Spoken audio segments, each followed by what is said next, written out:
Hey, baby. I'm trying to get my voice warmed up.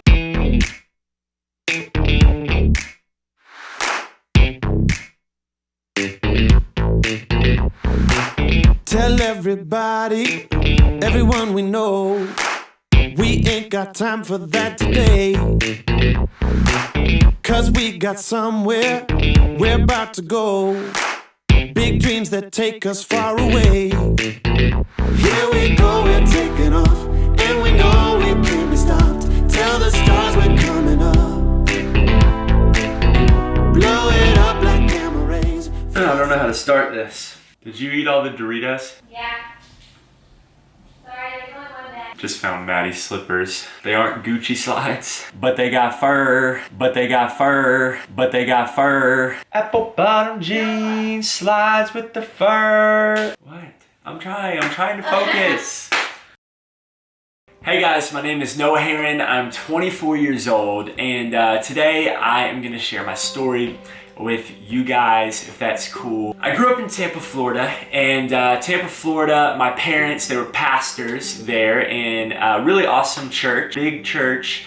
And so with that came a lot of challenges that most kids didn't grow up with, right? I grew up with amazing parents, first of all, an amazing sister, an amazing family, but there was this pressure that came with that. There was this pressure of always being seen as the pastor's kid. I felt like I had to be perfect. I felt like I had to have my stuff together all the time. Really, it led to me putting on a lot of fronts. It led to me feeling like I needed to perform often. And by the time I got to high school, I was really struggling with that. I was really struggling with my faith. I had seen a bunch of things in church that I didn't really like. I was always there, which I didn't really like. I saw a lot of hypocrisy, which I didn't really like. I really was just kind of burnt out on church. I was just kind of burnt out on religion, and I didn't realize it at the time, but I was really tired of playing the games, but I thought that I was really tired of Jesus. I get to college, and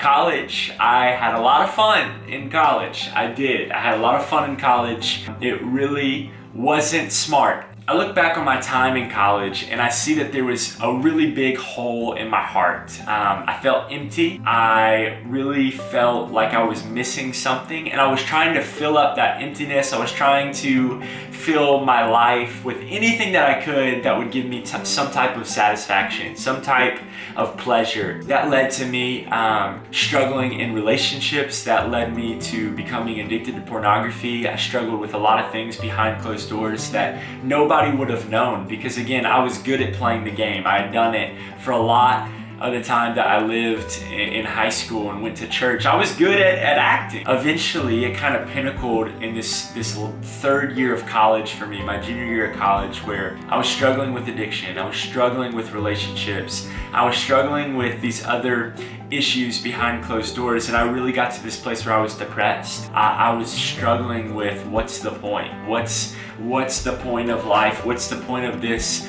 entire thing? I feel empty. I don't see anything that's worthwhile. At the time, I was in school studying to be a sports broadcaster. I wanted to talk to a camera my entire life. I know, weirdo, but that's what I wanted to do. I wanted to talk about sports to people for my entire life. And oftentimes I would look up different sports broadcasters, comedians, different communicators, people who talked for a living, because I wanted to learn how to be a better communicator.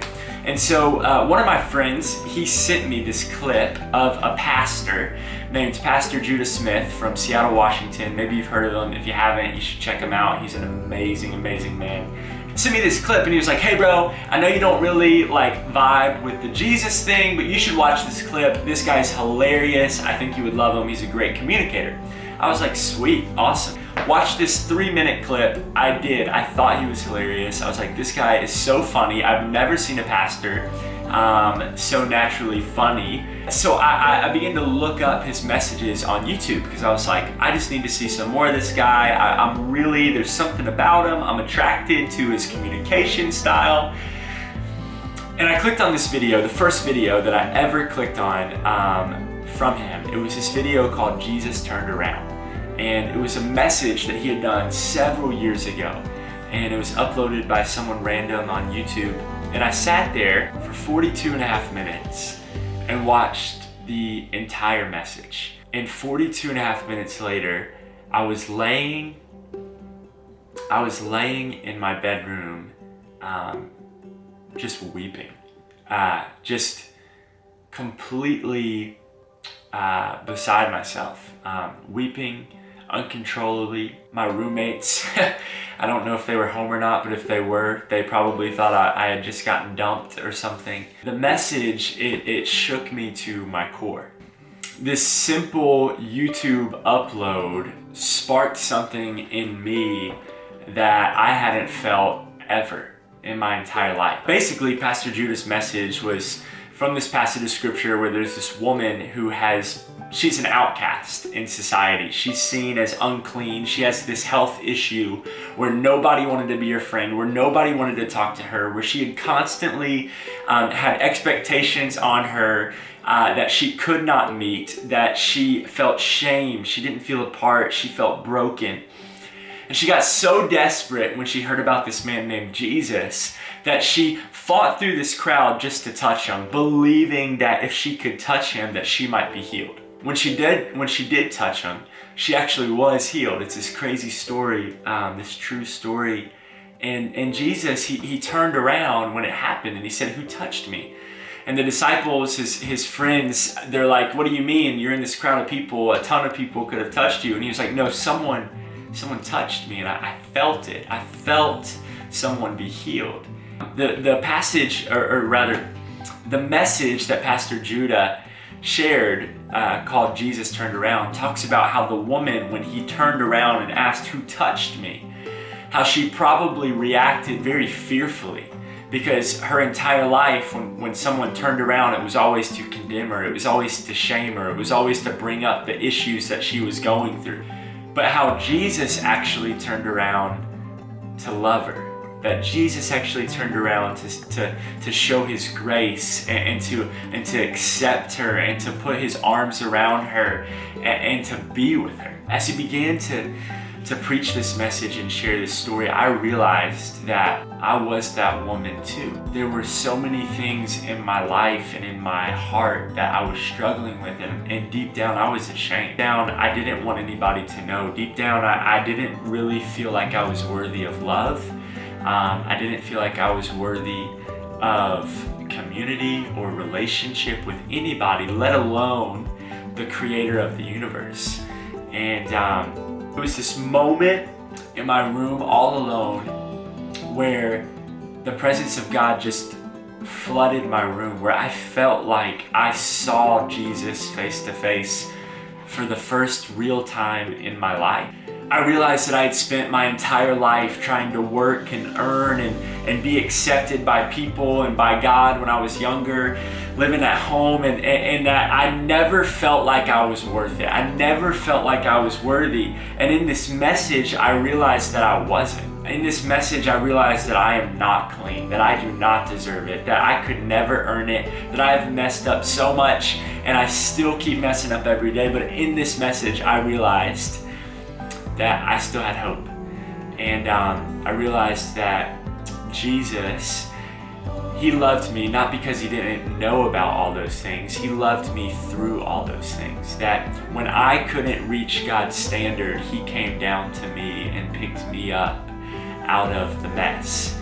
It changed my life, and it still is changing my life every single day. Every single day, I am learning more about Jesus. I'm learning more about what it looks like to be one of his followers. That day in my room, I accepted Jesus into my heart and felt like it was the real thing. I felt like I kind of was beginning to understand who Jesus was. And I looked back on my earlier life and realized that what I was doing was not following Jesus, but following religion. And I was trying to earn things, and I was trying to earn the approval of everybody and everyone. And Jesus, he said, "Hey, you're already approved." And that wrecked my life. So that was 3 years ago. And the past 3 years has been a whirlwind. It's been the greatest adventure. If anybody has ever told you that following Jesus is boring, they are not following Jesus. Okay, I'm just gonna put it to you blunt. Following Jesus is the greatest adventure of all time. And the past 3 years of my life have been the greatest 3 years ever. Gave my life to Jesus. Crazy story. I'll fast forward it. I ended up going out to Seattle, Washington, and interning for Pastor Judah Smith and his church called Church Home. For 3 months, it changed my life. I really got to see what being a Jesus follower looked like. I got to serve people and love on people, and came back for my last semester of college and wanted to start a Bible study. I didn't have any desire to preach or do any of that, but wanted to start a Bible study and thought it was going to be this little small thing, just maybe 10, 11 people. Within a couple weeks, we had over 100 college students that showed up to this Bible study, and they're all expecting me to preach, which I did. I'd like to thank Pastor Judah Smith because I preached one of your messages that night because I didn't know what else to say. So I'm so sorry about that. I hope you'll forgive me. But that Bible study began to grow, and I began to preach, and I began to get a passion for God's Word and trying to show Jesus and explain Jesus for who He really is. And trying to reach people who might have struggled with the same things that I struggled and introduce them to a person who could change their life like He did mine. Fast forward, God has done some amazing things. We started a young adult movement called The Gathering about 2 years ago, and every single week I have the extreme honor of leading that movement. Hundreds of young adults coming every Thursday night, where we just come and worship and talk about Jesus and talk about the one who has changed our life. I am so excited because I know that when I follow Jesus, tomorrow always brings something new, something fresh, and something incredible. And I'm just so thankful for the hope that I have in Jesus, that when I was a sinner, He died for me. He loved me, and all I had to do was say yes to Him. And now I get to spend every day here on this earth with Him, but also every day of eternity with Him in heaven. And I'm just so thankful for that. That's my story. Thanks for watching this. Thanks for listening to it. I hope that my story might have encouraged you in some way. And yeah, God bless.